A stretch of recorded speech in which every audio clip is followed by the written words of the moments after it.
Amigos, me encuentro en la casa de señor Abraham, que él es menonita conservador, ¿verdad? Él amablemente nos invitó a su casa para platicarles un poquito sobre su cultura. Sí, bienvenidos, bienvenidas. Mire, yo aquí nací en esta granja donde vivo ahorita hace 78 años, pero la cultura es de los tradicionales van nomás hasta los 13 años a la escuela. Ya después el papá tiene que o sea, el papá se lleva a los niños a su trabajo cuando son granjeros y luego la mamá a las niñas para que aprendan a ser huerta de hortalizas, criar los pollos, en fin, que aprendan de granja, que aprendan de rancho. Pero quiero decir que el pueblo menonita ha crecido mucho, ya mucha gente ya se dedica a las industrias, ya es más complicado que el papá se lleva a los niños y la mamá pues más bien ya tiene nomás una casa, ya no tiene animales. Todo eso ha cambiado mucho, pero yo así crecí y es la tradición de los menonitas desde que renovaron, o sea, reformaron la iglesia en 1537 en Holanda por el señor Meno, por esos menonitas. Prácticamente la palabra menonita viene siendo un apodo, pero esta vez así nos conoce la gente, entonces somos, en todo caso, somos evangelistas, nomás creemos en el Padre, Hijo y Espíritu Santo. No creemos en el bautizo de los niños, en fin, muchas cosas están tomadas de los 10 mandamientos. Entonces, pero el menonita es un ser humano que también comete errores, que también, pues no es más que lo mismo, pero quiero decir que así me enseñaron y así trato de conservar. ¿Cómo pasó que ustedes durante tantos años pudieron conservar sus tradiciones? Creo yo que parte nos ha ayudado por tener educación propia. Tenemos escuelas propias, allí pura gente de nosotros, no por racismo, sino que por enseñarles desde niños y los niños, los padres a los niños o todo en uno, o sea, nos hemos formado una colonia y ahí dentro de la colonia se puede, pero tenemos ya menonitas que ya no se conforman con esa educación y mandan las niños a otra escuela y inclusive a una universidad, y ahí es donde se pierden las costumbres. Mis abuelos Vinieron en el tren desde Canadá. Mis abuelos vinieron, pues sí, como matrimonio, y en ese matrimonio venía mi mamá, y igual mi papá en el matrimonio de la familia de mi papá, pues también vinieron los abuelos míos y los papás de mi papá, y mi papá 8 años y mi mamá 7. Cuando llegaron aquí a México, pero ellos niños, ellos inocentemente fueron a donde ni siquiera, bueno, mis abuelos también, no creo que sabían, es que el menonita mandó, la iglesia menonita mandó delegados a México a platicar con el gobierno y para eso de la inmigración y quiero decir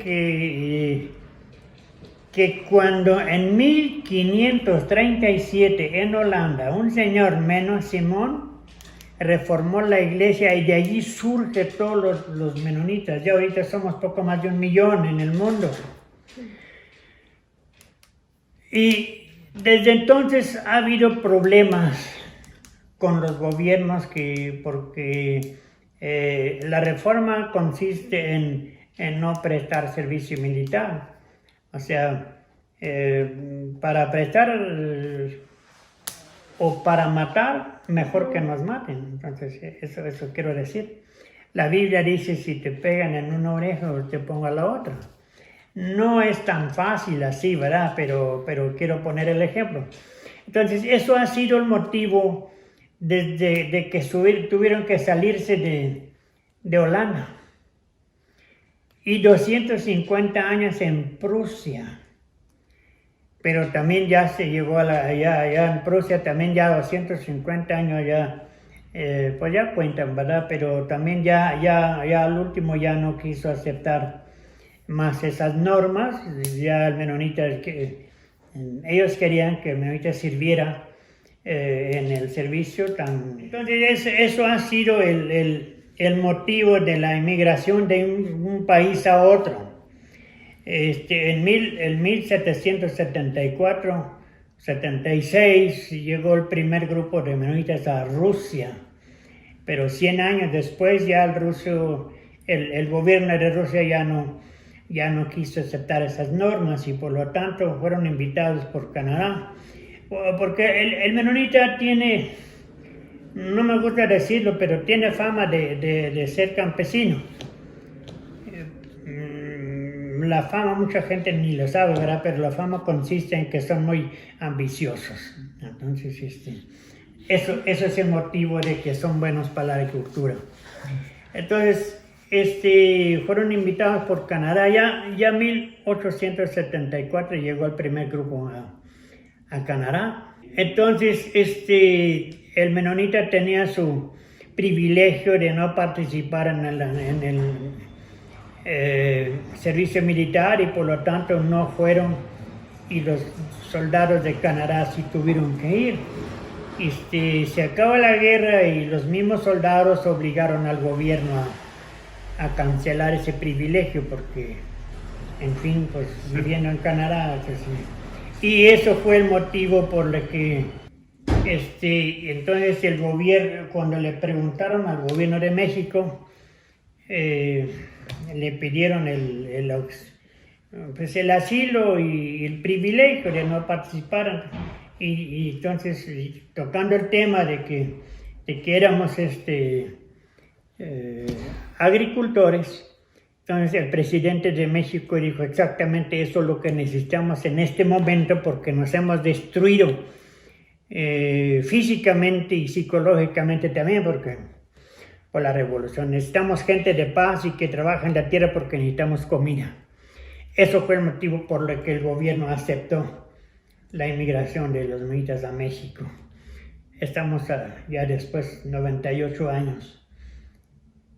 Ya estamos, o sea, ya el menonita tiene 98 años aquí en México y ya nos hemos modernizado porque cuando yo crecí, a mí me tocó manejar un tractor con ruedas metálicas porque los de hule no estaban permitidos.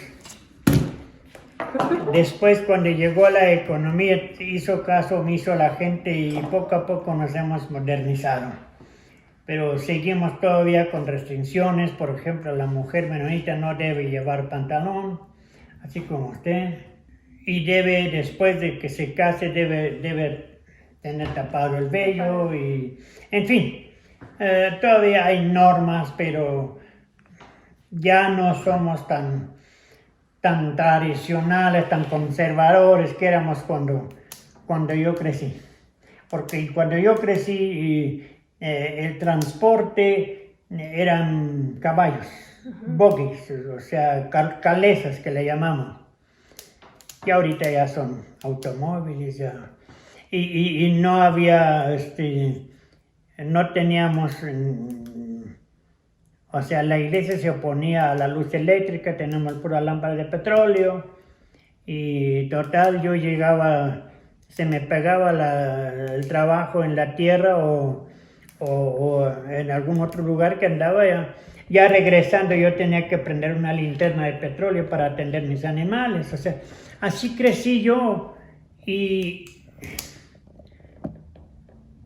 A mí me gustó más ese tiempo que ahorita. Ahorita todo el mundo anda muy apurado. No tenemos casi tiempo de platicar. Estamos ocupados,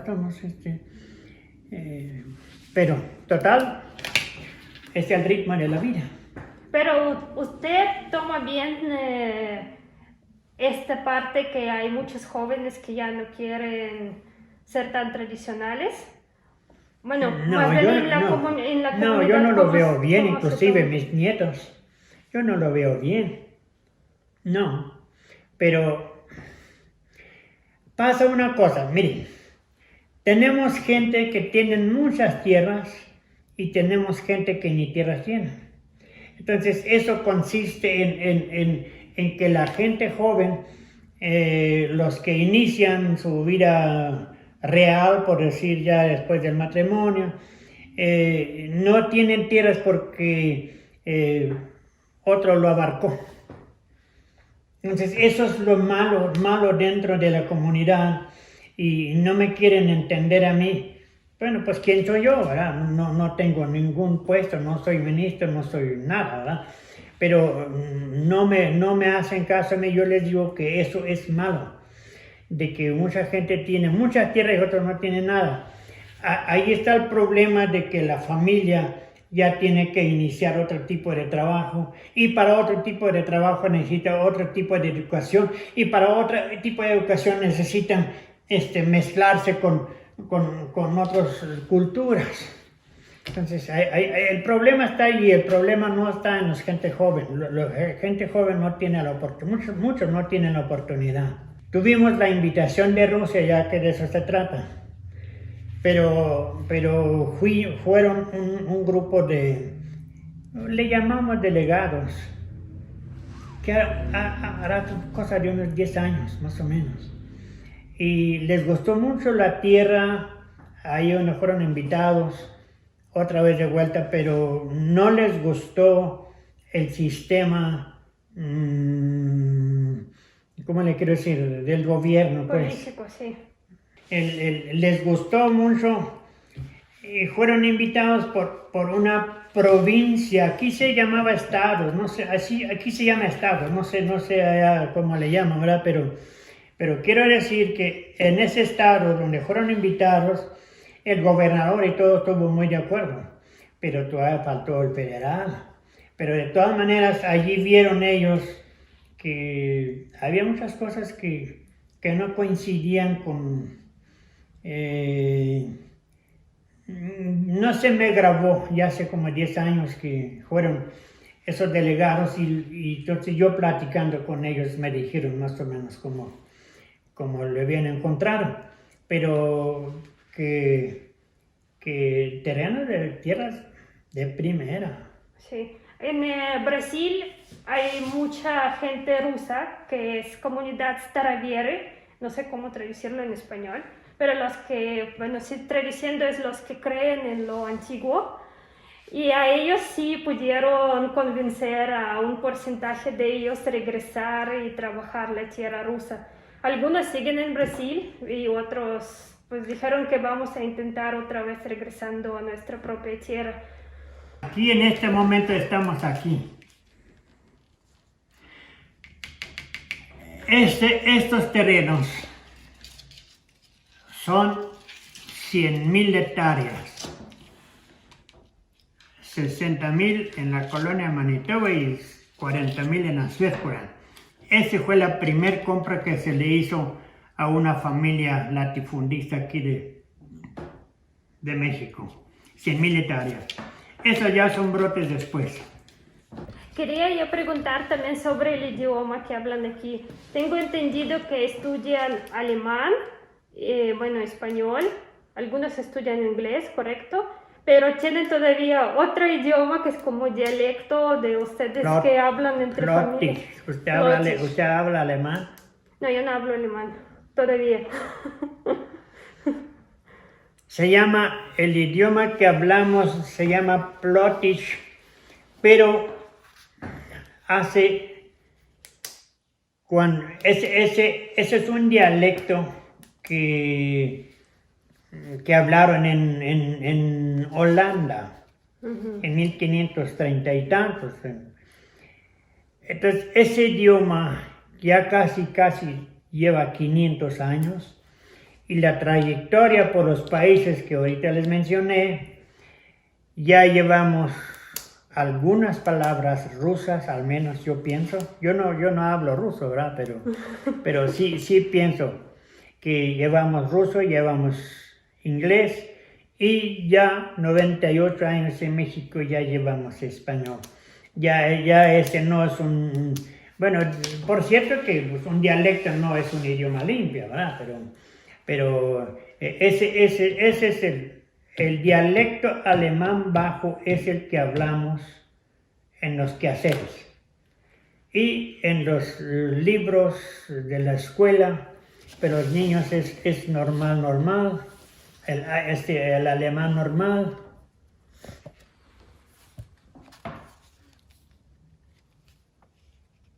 Pero luego resulta que tienes que aprender muchos idiomas.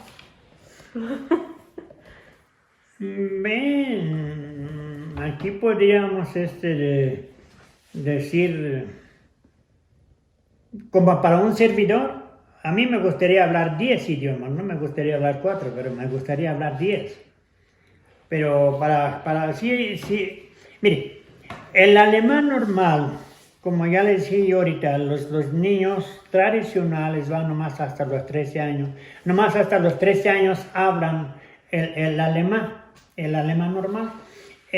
Ya después de los 13 años, ya van con el papá y ya pues, se integran en el trabajo cotidiano de la granja y se pierde el habla. No se pierde el leer y escribir, pero sí se pierde el acento de los idiomas. Entonces mucha gente, usted habla con ellos en alemán y no va a poder comunicarse bien porque ya no lo habla bien, habla en el Plottisch. Pero sí lo leen y sí escriben, ¿verdad? Pero ya para hablar, como ya no lo hablan, desde los 13 años pues son jóvenes, no hablan bien el alemán. Como para una conversación, pero sí hablan. Y los idiomas, inglés, hay mucha gente que va a Canadá a trabajar allá, otros se quedan ya a vivir otra vez a Canadá. Entonces hay muchos comunicación y eso es una. Y también, como hay mucha maquinaria, ustedes habrán visto, esa maquinaria es importada de Estados Unidos. Entonces mucha gente, a mí me tocó, yo no muy bien, pero yo hablo inglés. Y yo lo aprendí, yo duré 10 años importando maquinaria, compra y venta, pero este muchacho está un poco tonto, no sirve para los negocios. No gané casi dinero. Lo que quiero decir que uno... pues no es en uno, pero yo no gané dinero como para dejar mi familia sola 2 semanas y otra vez así, no. Yo quise mejor trabajar con mi familia. Entonces yo ya dejé esto, pero sí duré un tiempo y ahí fue donde más o menos aprendí el inglés. Y el español pues tampoco, hoy en día se enseña el español en la escuela. Pero cuando yo iba a la escuela, nada de eso. Sin embargo, ahora sí les enseñan. Pero yo lo aprendí conviviendo con mi papá. Yo era hombre único en la familia. Entonces, mi papá tenía un ayudante de habla hispana y, en fin, así aprendí yo. Y no hablo muy bien a la vez, ¿verdad? Pero... Ya hemos hablado sobre la gente de su comunidad que empieza ya a integrarse a lo nuevo de este mundo y algunos se van, construyen sus vidas en otros lados, pero hay personas que se vienen por acá, por ejemplo, se casan con alguien de su comunidad y empieza a construir familia aquí o es muy prohibido si no trae sangre. ¿Cómo funciona esta parte? Mire, la iglesia tradicional donde yo pertenezco no casa. Si usted quiere casarse por la iglesia no los casa, sino son miembros de la iglesia. Y como no bautizamos niños, usted para convertirse en miembro tiene que ser miembro, o sea, tiene que tener el bautizo. Entonces, en el bautizo adulto es donde se convierten en miembros de la iglesia y por lo tanto se pueden casar por la iglesia. Pero mucha gente opta por otras iglesias. Aquí tenemos ya 5 o 6 iglesias diferentes. Unos así, otros liberales. Una yo creo que fue fundada por unos alemanes. No sé la realidad, pero lo que le quiero decir, una hermana de mi señora tiene un hijo que se casó con una muchacha rusa. Bueno, no podríamos decir rusa, nacida en Rusia y crecida en Rusia, pues es rusa, ¿verdad? Pero ella tiene, no estoy muy seguro si papá alemán o mamá alemana, no sé, pero quiero decir que ellos emigraron de Rusia a Alemania y no sé cómo estuvo, pero esta mujer vino a dar clases a jóvenes, no a niños, a jóvenes, y allí se topó con sobrino, ¿cómo se le llama? Con el muchacho de la hermana de mi señora, o sea, mi señora viene siendo el tío del muchacho, sobrino, ¿verdad? Uh-huh. Entonces, total, eso sucede, y sucede también mexicanos y menonitas mexicanos, pero no tradicionales. El tradicional no acepta más que miembros, y para miembros, si usted quiere convertirse en miembro, usted tiene que pedir el bautizo. No sé, porque decimos que Dios quiere voluntarios, que Dios no quiere obligaciones. Entonces, si usted le obligan a bautizarse, pues no, ¿verdad? Entonces, usted pide el bautizo y le dan las normas, que son 18 artículos, pero son tomados de los 10 mandamientos y ciertas normas que consideraron que cabían, y entonces de ahí son tomadas. Entonces usted tiene que aprender eso, si tiene que estar de acuerdo y todo esto, y ya una vez usted recibe el bautizo, ya es miembro, ya es tradicional. Yo y mi señora tenemos 4 y 4, 55 años de matrimonio. ¿Cuántos nietos? 31. ¿Tiene bisnietos ya también? También. ¿Cuántos? Como 4. No estoy ni siquiera seguro ya. Ya esto ya se me pierde la cuenta. Pero no hacen así fiestas si vienen todos los nietos. Sí. ¿Sí? Sí. Se llena toda la casa. Sí. ¡Qué bonito! Sí, es bueno. Por eso digo yo que la vida del rancho es muy bonita. Es pesado, por ejemplo, como este año que casi no llovió, no tenemos cosecha. Sí, estamos batallando, pero se vive muy tranquilo, muy sin estrés, muy peleándonos solamente con la señora, con otros. ¿Podría usted describir a una persona menonita en 5 palabras? ¿Cuáles para ustedes como características más grandes de una persona de su comunidad? Como le decía yo, son humanos. El menonita es un ser humano. Primeramente se caracterizan por ser ambiciosos. Ambicionan tener mucho. Aquí dicen que el menonita es el único que tiene miedo de morirse pobre. Esa es una. Y la misma ambición incluye que son cuidadosos que ayudan al necesitado, pero siempre quieren ver si realmente aquella persona lo necesita. Y son desconfiados en gente que no conocen. Y yo creo que yo no soy menonita porque yo no desconfío. Aquí he tenido miles de turistas y no pasa nada. Pero quiero decir que tocante a lo físico, tenemos, ¿qué podríamos decir? Algún 50% de ojos azules, un 25% de ojos verdes y otro 25% de ojos cafés. Lo que pasa es que cuando el señor Meno reforma la iglesia, allí se le agregó gente de diferentes lugares. Entonces quiere decir que no somos holandeses, somos descendientes de la familia de Holanda, ¿verdad? Pero ya cuando el Señor reformó, pues se le vinieron los de Suiza, se vinieron los de quién sabe dónde, de Francia, porque aquí había cuando yo crecí aquí había un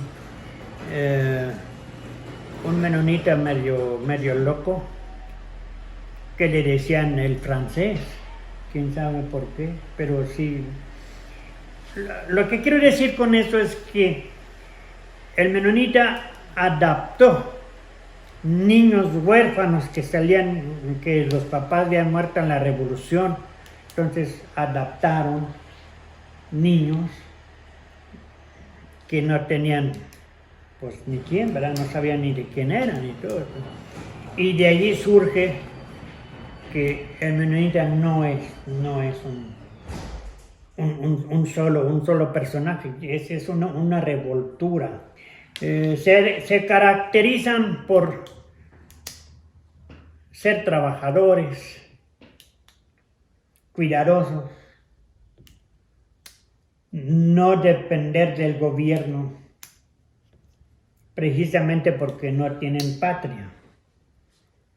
Si tienen país, aquí hemos nacido, aquí somos mexicanos, pero patria se llama cuando los antepasados han dado la sangre, la vida por el país. Entonces no tenemos patria, por eso tratamos de no depender. Yo agregaría también que son muy disciplinados, por lo que he visto aquí, que sí les ha servido mucho en la parte, yo creo que, de negocios. Y por otra parte también mantener una cultura dentro de otra cultura, digamos. Sí, porque eso es, como les he dicho, somos humanos, pero sí se nos inculca mucho de predicar con el ejemplo. Son muy pocas palabras, pero si usted tiene familia, usted quiere predicar con el ejemplo, es difícil, pero es la disciplina, como dice usted. Si usted lo hace, los hijos también lo van a hacer, pero si usted no lo hace, los hijos no lo van a hacer tampoco. Pero aquí yo creo que es la comunidad más grande, ¿verdad? Es la primera, es el primer asentamiento que surgió en 1922, este es el primer asentamiento, entonces por lo tanto lo más grande también, porque tuvieron el valor y a la vez el dinero, yo creo, porque si no lo hubieran comprado. 100,000 hectáreas es una extensión grande, es mucha tierra. Y esto yo fui hace poco a Campeche. Estos son menonitas, son 17 colonias en Campeche. 17 colonias.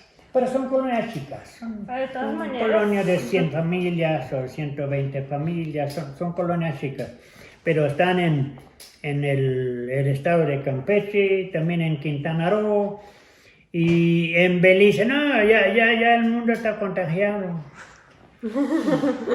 En Belice, yo hace poco fui a Belice Ahí tengo yo unos primos. Para platicarle eso, cuando yo crecí, este reloj hecho en Ucrania por menonitas.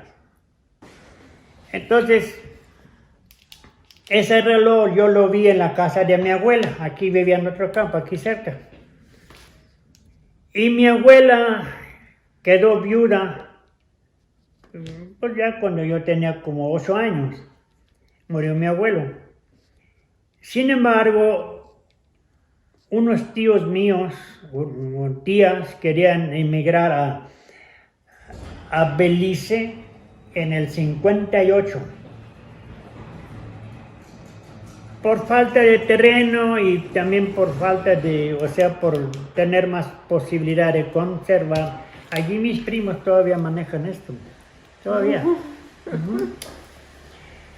Pero ya perdimos la historia.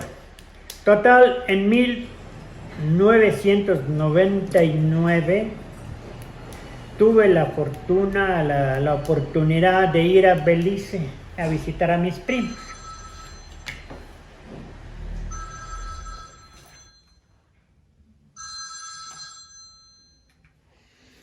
Nu was jag i hus.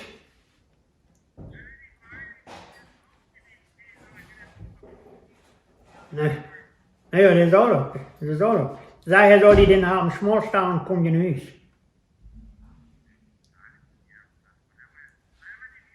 Jo, vad sägs?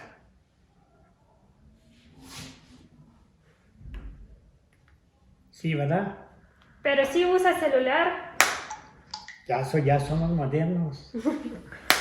aunque sea conservador, entonces sí puede usar el celular. Yo soy conservador moderno. El asunto es que en el 99, cuando fui a visitar a mis primos, vi el reloj, que era de mi abuela. Y le dije, véndanmelo. No, dijo, no. Y así ellos han venido a pasearse y luego el año pasado me habló uno de ellos, me dice, oye, ¿cuándo vienes a Belice? Necesitamos que vengas. Dije, cuando me vendan el reloj. Sí, bueno. Pues sí te lo vamos a vender. Entonces ahora en febrero, los primeros días de febrero me fui a Belice y me traje el reloj. Y yo desconfiando de las letras esas, esos números, porque están hechos por un niño, quién sabe quién. Abrí el reloj, no por eso, pero lo abrí para verlo por dentro. Entonces está hecho en... Usted no viene de Ucrania, ¿verdad? Usted viene de Rusia. De Rusia. Sí. Entonces usted eso no va a saber, pero quiero decir que allí donde vivían mis antepasados, había un señor fabricante de relojes y allí venía dentro del reloj viene un engrane donde está Pedro Lep, Colonia Gortitz, 1845. Entonces yo tengo un libro de historias de los menonitas en Rusia y ahí está Pedro Lep, 1845. Entonces ese reloj me lo dieron en $400. El reloj en sí no los vale, pero por ser el detalle vale más que el doble. Entonces yo no lo vendo, ¿verdad? Pero mis hijos, el día que falte mis hijos se van a pelear por él. Pero ni modo, esto ya no es el asunto mío. Pero eso déjeme una pequeña explicación. Cuando esta gente emigró a México, emigraron con esa idea de ser muy conservadores, nada moderno, y trajeron sus caballos grandotototes para trabajar aquí la tierra. En primer lugar no había muchos tractores, aquí menos, pero allá había unos cuantos, pero pues no, la gente no tenía tanto dinero. Y a la vez la iglesia quiso que se conservaran, que trabajaban con caballos. Resulta que aquí hubo años como este año, que no hay pastura para los animales, y el animal come todos los días, trabaja o no trabaja.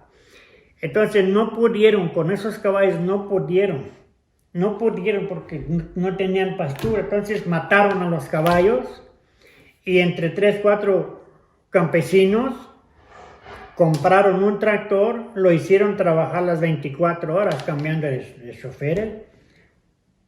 Eso fue nosotros decimos que eso fue, como quien dice, obligatorio aceptar otras normas de trabajo porque como estaba no podíamos. Ahora después surge de que, por ejemplo, en la fábrica de queso. La fábrica de queso, el gobierno exige que la leche sea pasteurizada. Entonces, si no tenemos electricidad, ¿cómo le vamos a hacer? Entonces, hay ciertas cosas que otros no dirían así a lo mejor, pero yo sí digo que no nos queda otra que aceptar. Lo que no debíamos, o sea, lo que no teníamos por qué aceptar, pues serían los vehículos motorizados, porque el transporte eran caballos, eran coches, no eran estos vehículos modernos, ¿verdad? Pero se aceptó. Entonces así es con el celular también. Sí, para comunicarse. Sí, porque si no tiene, mire, si yo cuando yo crecí ni siquiera soñaba en un teléfono, ni siquiera pensaba uno en eso.